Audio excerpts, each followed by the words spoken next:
mystery is searching for something deep within the soul of man that tells him, at least if he's quiet enough to hear it, that there's something more to life than just this world. So there's this constant want to ascend to somewhere. Where do we go to and how do we get there? You know, in the Old Testament, they built a tower to try to reach heaven on their own. Man, since that time, has been trying to ascend in some way above the mundane because the mundane doesn't satisfy him. And I think that's pretty evident in many aspects of life.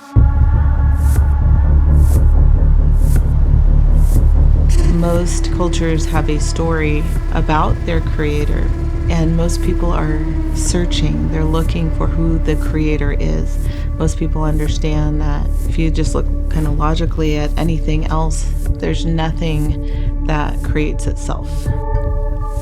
Whether we're religious or not, most of us have routines and traditions that we create.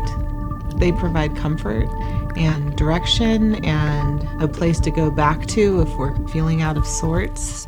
So even if it's not within religion, a lot of people use the traditions that they set up in their lives to help ground them.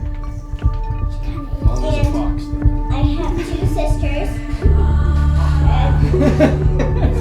I became Orthodox after having given up on being Christian because I realized I couldn't be Christian as I knew it.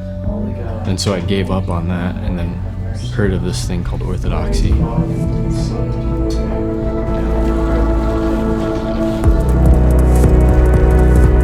In the modern world, one of the most painful things is time.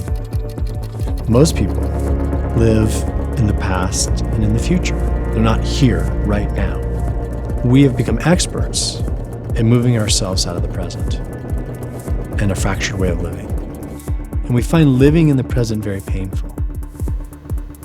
Like a fly being attracted to honey. While the pleasure is really sweet at first, it ends up that the fly can't fly away from it, gets sucked into it, and it suffocates and dies, surrounded by this sweetness that it wanted. Our phones, our screens, media, substances, even many of our what we would call recreational pursuits, they're often just a way to distract us from the present. But if we want to be in someone's presence, you have to be in the present. And most of us waste our whole lives somewhere else.